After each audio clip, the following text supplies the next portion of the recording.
안녕하세요. 오늘도 서연살롱을 찾아주셔서 감사합니다. 저는 서울에 사는 40대 여자입니다.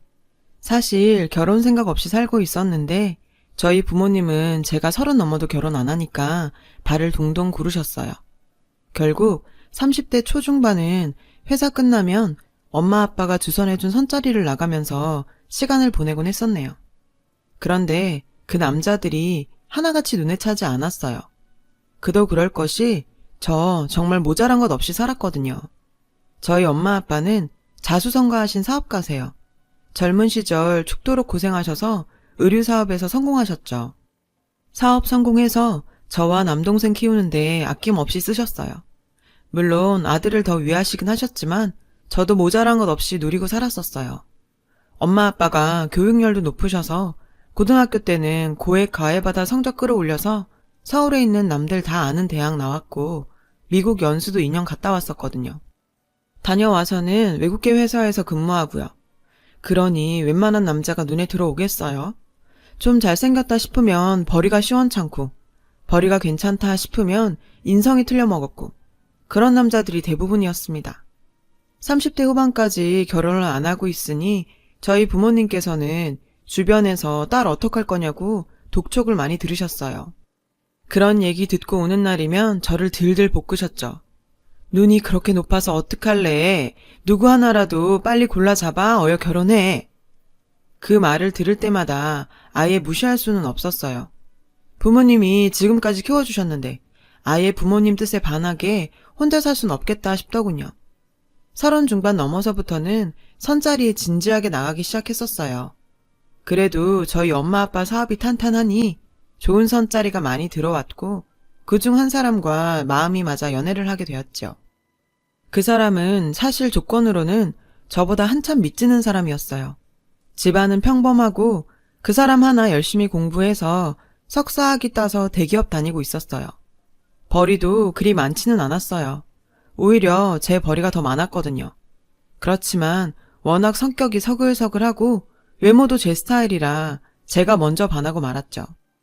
연애를 하다 보니 시댁에서는 결혼을 서두르시더라고요. 둘 다 나이도 있고 더 망설일 게 뭐 있냐는 시기였어요. 저도 어느 정도 공감은 했지만 그래도 1, 2년은 만나야 하지 않나 싶었는데 남자친구가 덜컥 프로포즈를 하더라고요. 호텔에다 풍선이며 꽃으로 장식해놓고 정식으로 프로포즈를 했고 저와 그날 이런저런 이야기를 나눴습니다. 만난 지는 5개월밖에 안 됐지만 저를 일생을 같이 할 여자라고 생각한다더군요. 그 말에 저 역시 마음을 결정 지어야겠다고 생각했어요. 하루 정도 고민 끝에 결혼을 하겠다고 약속했고 그 이후로 모든 과정이 순탄했어요. 양가 상견례 때 만난 시어머니는 너무도 좋으신 분 같았어요. 흔히 시어머니라고 하면 생각되는 이미지는 약간 독하고 무서운 그런 거잖아요. 그런데 저희 시어머니는 저를 친딸처럼 생각하시겠다며 너무나도 다정하게 말씀을 해주시더라고요. 저희 부모님께서도 제가 정말 좋은 시댁을 만난 것 같다며 흡족해 하셨어요. 문제는 여느 신혼부부들 다 그렇듯 집과 예단, 혼수 등 결국엔 돈 문제였어요. 이 부분을 시댁과 잘 상의하면 될 일이라고 안일하게 생각했었어요. 어느 날 남친이 어머님한테 받았다며 종이 한 장을 건네더군요. 뭔가 싶어 봤더니 예단과 혼수 내역이 쭉 적힌 종이었어요. 품목뿐 아니라 명품 브랜드 리스트까지 아예 정해주셨더군요. 저는 깜짝 놀랐죠. 이렇게 노골적으로 많이 바라실 줄은 몰랐거든요. 남친은 엄마하고 상의해봐 하며 모든 걸 어머니께 일임했어요. 그때는 제가 알아서 처리해야 할 일이라고 생각해서 어머님을 만나 뵙고 말씀을 드렸어요. 어머니, 이 종이에 적힌 예단들 제가 다 해야 되는 건가요? 조금 과하다 싶어요. 저랑 오빠는 저희가 모은 돈으로 집만 마련해서 작게 시작하고 싶은데요. 사실이 그랬거든요. 남친과 제 나이가 적지 않으니 모은 돈이 꽤 돼 있었고 그 돈이면 시댁과 친정에 가까운 아파트 전세는 넉넉히 들어가고 대출을 받으면 매매도 가능한 정도였거든요. 그런데 굳이 예단 같은 데 낭비를 해서 모은 돈을 버리기 싫었어요. 예단 혼수 리스트 전부 계산해보니 억대 돈이 나오더라고요. 어머니께서 제 말을 듣더니 생글생글 웃으면서 그러시더군요. 결혼이란 게 집만 마련해서 될 일이 아니고 집안 간에 맺어지는 일이잖니. 대충 할 일은 아니야. 요새 아무리 간소화해서 결혼한다지만 그건 돈 없는 사람들이나 그렇게 하는 거고 우린 사정이 다르잖아. 너희 친정에서 도와주시지 않겠니? 이 말을 듣고 저는 더욱 당황했습니다. 저희 친정이요? 저는 친정부모님 도움은 안 받으려고 했는데요. 어머 얘, 부모님께서 그런 뜻인 거니? 아니면 내 뜻이 그런 거니? 부모님 생각은 다르실 거다. 하나밖에 없는 딸 시집 보내는데 모자란 것 없으신데 왜 그냥 맨몸으로 시집 보내려고 하시겠어? 부모님과 상의해서 예단 잘 마련해봐. 요새 아들 장가 보내면서 그 정도 안 받는 집은 없다더라. 내가 과하게 요구한 거 아니다. 아들 장가 보내면서 저 정도도 못 받았다면 다들 부끄러워한단다. 사돈들도 이해하실걸? 웃는 얼굴에 침 못 뱉는다는 말이 정말이더군요. 제가 당황하든 말든 시어머니는 아무렇지 않게 시종일관 웃으면서 말씀하시니 제가 그 페이스에 말리게 되더라고요. 결국 일단 어머니와의 대화는 제가 치고 부모님과 상의를 했습니다.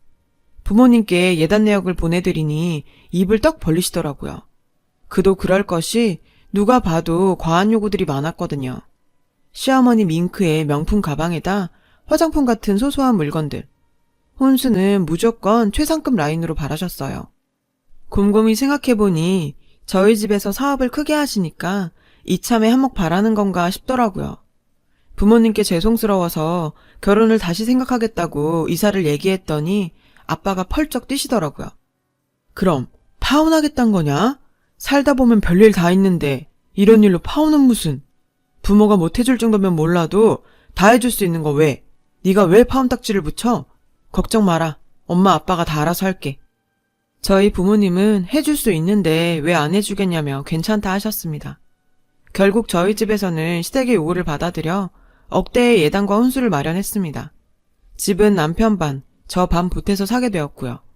그러고 나니 제가 결혼에 쓴 돈이 훨씬 많게 되었더군요. 결혼 앞두고 싱숭생숭했지만 좋게 생각하려 애를 많이 썼어요. 잘 살기만 하면 그만이지. 시댁에도 이 정도 했으니 시집살이는 없겠지. 그렇게 좋게 생각했어요. 그래서 예정대로 결혼식을 올렸고 신혼살림을 시작했습니다. 신혼이래도 별다를 건 없었어요. 저와 남편은 각자 회사를 나가고 저녁에 들어오면 같이 집안일하고 저녁 차려 먹고 그런 식으로 지냈습니다. 남편은 워낙 다정한 사람이라서 시키지 않아도 집안일이며 요리며 잘했고 결혼생활 만족도가 높았죠. 그런데 시댁 문제가 묘하게 거슬렸어요. 저희 신혼집은 친정과 시댁 딱 가운데 있고 차로 20분 정도씩 걸리는 거리에 있었어요. 한 달에 한 번 친정 시댁 방문을 드렸는데 친정에 가면 뭐 하나라도 더 주시려고 그러고 저희 돈 버는 거 아시면서도 무슨 일 있을 때마다 핑계 삼아 용돈 주시고 그러셨어요. 그런데 시댁은 전혀 딴판이었죠. 일단 가면 마트에 가자고 저를 이끕니다. 그래서 저녁거리를 산다면서 쓸데없는 물건들을 잔뜩 카트에 담더라고요. 어떻게 봐도 저녁거리는 아닌 음식들이나 주방용품 같은 것들이요. 그렇게 한두 달치 생필품을 다 사고 계산대에서는 시어머니가 나 몰라라 하고 계시더군요. 자연스레 제가 카드를 내밀게 되더라고요. 그렇게 장을 보고 오면 잠깐 산책할 겸 근처 백화점에 가자고 하세요. 백화점을 가면 어머니께서 구경을 하시다가 옷이든 소품이든 꼭 하나씩 오래 붙잡고 구경을 하시거든요. 산다고 하시면서 이상하게 계산은 또 저한테 떠넘기시고요. 그런 일이 몇 달이 반복되자 저 역시 친정과 시댁이 비교되고 시댁에는 점차 가기 싫어졌습니다. 제 벌이가 좀 되고 저희 친정이 잘 산다는 이유로 자꾸 요구를 하시는 게 불공평하다는 생각이 들었거든요. 남편한테도 볼멘 소리를 몇 번 했습니다. 시댁만 갔다 하고 나면 수십에서 수백만 원대까지 돈을 쓰고 오니 우리 돈은 언제 모으냐고요. 그랬더니 남편도 하하 웃다가 그러더군요. 아, 부모님들이 나중에 우리 모른 척 하시겠어? 저축은 되는 대로 하자. 아등바등 그렇게 살 필요 있어? 저도 좀 짜증이 나서 물었어요. 시댁은 가진 것이라곤 달랑 집 한 채이고 재산이라곤 없는데 모른 척 하고 말 게 뭐가 있겠어요. 오빠, 부모님들이란 게 누구를 말하는 거야? 오빠네? 우리 친정? 어머님, 아버님은 우리한테 물려주실 것도 없잖아. 결국 다 우리 집에 기대게 되는 거잖아. 아, 그런 게 아니고. 알았어. 우리 부모님도 생각이 있으시겠지. 지금은 능력 좋은 며느리 얼마 전에 들여서 들뜨셔서 그래. 내가 잘 얘기해 볼게. 그렇게 어물어물 넘어갔습니다. 그렇지만 그 이후로도 별반 달라지는 건 없었어요. 시간이 지나면서 나아지기는커녕 대놓고 생활비나 용돈도 달라고 요구하시더라고요. 아버님이 일하시고 저축해둔 돈도 좀 있으실 텐데 왜 그러시는지 알 수가 없었어요. 남편과 그 문제로 싸우는 날들도 많아졌습니다. 저는 저대로 남편에게 따질 것이 많았고 남편은 그런 저에게 한 번도 져주지 않았어요. 그래서 너희 친정 좀 잘 산다고 우리 집 무시하는 거야? 우리 엄마 아빠가 바라면 뭘 얼마나 바랬다고 그 난리야. 나도 남자고 자존심이 있지. 처가에 대해 손 벌릴까봐 그러냐? 야, 걱정 마. 너희 집 돈 더러워서 안 써. 이렇게 나오니 저도 참 결혼 생활이 암담해지더라고요. 부모님께는 말씀도 못 드렸죠. 이런 사실 알면 얼마나 속상하시겠어요. 그래서 한동안 친정도 시댁도 가지 않고 지냈어요. 시댁에는 남편 혼자 갔다 오거나 말거나 내버려 두고 친정에는 제가 가끔 전화 연락이나 드리고 그랬죠. 엄마 얼굴 보면 속상한 심정 다 들킬까봐 제가 일부러 멀리 했었네요. 그런데 어느 날 친정엄마가 연락이 오셨어요. 집을 이사했다고 그러시더라고요. 당연히 마음에 드시는 집으로 가셨겠지 하고 대수롭지 않게 생각했는데 엄마 목소리가 가라앉아있고 해서 집에 대해 물어보니 말씀을 제대로 못하시더라고요. 그 주 주말에 남편과 함께 엄마가 알려준 주소로 찾아갔습니다. 그동안 제가 제 살 길 너무 바빠서 무심했구나 싶었고 부모님에게 무슨 일이 생긴 건지 겁이 났습니다. 부모님께선 예전 집보다 훨씬 작고 낡은 빌라에 자리하고 계셨어요. 이게 대체 어떻게 된 일이냐고 제가 울면서 물었어요. 아, 너희 아버지 사업이 저번에 수출한다고 그랬던 물건이 일이 좀 꼬였어. 은행에선 독촉하지 돈은 다 묶여있지. 일단 집 팔아서 여기로 왔다. 다 늙어서 이게 뭔 일인가 모르겠어. 일단 급한 불은 껐는데 집은 너무도 초라하고 작았습니다. 난방도 잘 되지 않는 집에서 살 저희 부모님이 너무 안타까웠죠. 사업일은 제가 잘 모르지만 분명 큰 문제가 있어서 다 넘어가게 생긴 것 같았어요. 남편은 엄마 아빠랑 제가 대화 나누는 동안 한마디도 안 하더니 불쑥 일 때문에 먼저 가봐야겠다며 일어나더라고요. 급한 일이 생겼나 그냥 짐작만 했어요. 남편 가고 저희 엄마가 그러시더라고요. 저 사람도 얼마나 놀랬겠냐. 가서 잘 얘기해라. 엄마 아빠가 사업은 어떻게든 잘 해볼 테니까. 너무 걱정하지 말라고. 그렇게 마무리 짓고 집으로 돌아왔어요. 집에 오니 거실 불도 켜져 있고 남편 신발이 그대로 있더라고요. 안방에선 뭔가 전화하는 듯한 소리가 두런두런 들렸어요. 저도 모르게 발소리를 낮추고 문 옆으로 가서 통화 내용을 엿들었어요. 아, 엄마, 완전 망했어. 망했다니까. 산동네에 집 같지도 않은 빌라에서 있는데 진짜 어이없어서 지네 집 잘 산다고 그렇게 유세 떨더니 다 망했나 봐. 심장이 두근거렸죠. 저희 집 얘기를 하는 게 분명했습니다. 그 말투는 분명 걱정은 아니었어요. 아, 근데 엄마, 이제 어떡하지? 좀 잘 구슬려서 사업이랑 재산 다 내 쪽으로 물려주게 하려고 했는데 이제 완전히 망해서 다 틀렸어. 짜증나 죽겠네 진짜. 친정 잘 산 데서 꼬셔서 결혼했구만. 결혼한 지 얼마 되지도 않아서 다 망해갖고 이게 뭐야 진짜. 심장이 터질 듯 했습니다. 더 듣고 있을 수가 없어서 문을 박차고 들어갔더니 남편이 얼른 전화를 끊더군요. 그러면서 저를 힐끗 보더니 왜, 다 들었어? 이러더라고요. 제가 마구 악을 쓰면서 소리를 질렀어요. 야, 네가 인간이냐? 다 들었냐고? 그래 다 들었다. 너 같은 거랑 같이 못 살아. 나랑 결혼한 이유가 그거였어? 돈?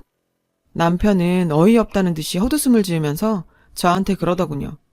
야, 넌 조건 안 받냐? 나한테만 그러지 마. 서로 조건 따져서 선봐서 결혼한 거잖아. 가뜩이나 짜증나는데 왜 이래?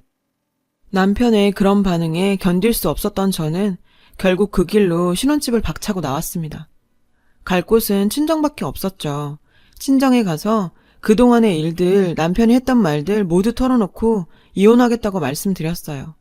요새 이혼은 흠도 아니고 저렇게 삐뚤어진 사람과 평생 살 순 없다고 단호하게 말씀드리니 이해하시더군요. 한숨 푹 쉬시면서 미안하다.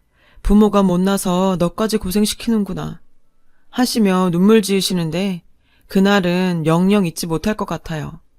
저희 가족 모두 서로 부둥켜 안고 엉엉 울었어요.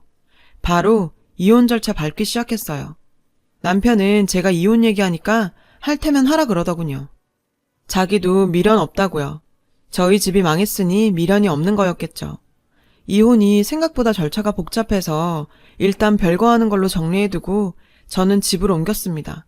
부모님 옆에서 사업을 도와야 했거든요.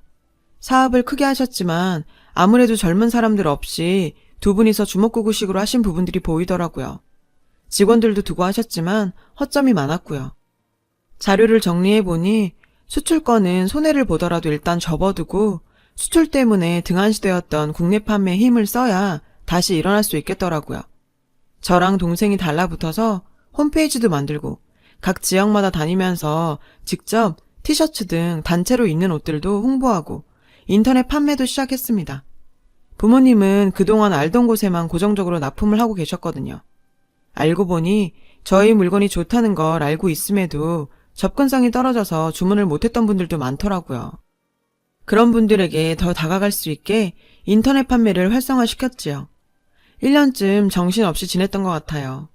남동생도 저도 원래 하던 일 다 접어두고 부모님 사업 다시 일으키는데 온 힘을 다했죠. 처음에는 길이 보이지 않는 느낌이었는데 어느 순간부터 일이 풀리더군요. 수출권의 손해를 국내 판매로 다 메꿀 수 있게 되었습니다. 저희 이야기는 업계에서도 유명하게 퍼졌어요. 다들 저희 망하는 줄 알았다며 대단하다고 웃더라고요. 일단 그렇게 사업이 좀 나아지자 낡은 집에서 다른 집으로 이사도 가능해졌어요. 집을 판 건 일단 급한 불을 끄려고 그랬던 거니까요. 예전보단 작지만 그래도 엄마 아빠 지내시기 편한 아파트 전세로 옮겼습니다. 그러는 동안 남편은 단 한 번도 연락이 없었어요. 그래도 같이 살던 사람인데 어쩜 그럴 수 있나 싶긴 했어요. 생각해보니 저는 그 사람에게 돈으로밖에 의미가 없었던 것 같더라고요. 이제 별거에서 이혼으로 정말 정리를 해야겠다는 생각이 들었습니다. 사업은 다시 일으켰지만 그래서 그 사람과는 더더욱 살기 싫어졌어요. 저희 집 어려울 때 같이 힘들어하고 슬퍼했다면 저희는 더욱 단단해졌겠지만 그 사람은 아니었잖아요. 전화해서 이제 이혼 절차 밟자니까 흔쾌히 응하더군요. 사업이 잘 된다거나 그런 얘기는 전혀 하지 않았습니다. 그러면 그 사람이 어떻게 돌변할지 알 수 없었으니까요. 서류들 다 제출하고 재산 나누고 그렇게 정리를 했습니다. 이혼 처리된 것을 보니 마치 꿈을 꾼 것 같더라고요. 남편이 제게 그런 흑심만 가지고 접근했을 줄은 정말 몰랐었거든요. 시댁 일로 서운했을 때도 그냥 남자들은 무심한가 보다 그렇게만 생각했죠. 한동안 싱숭생숭 지내고 있었는데 어느 잡지사에서 연락이 왔습니다.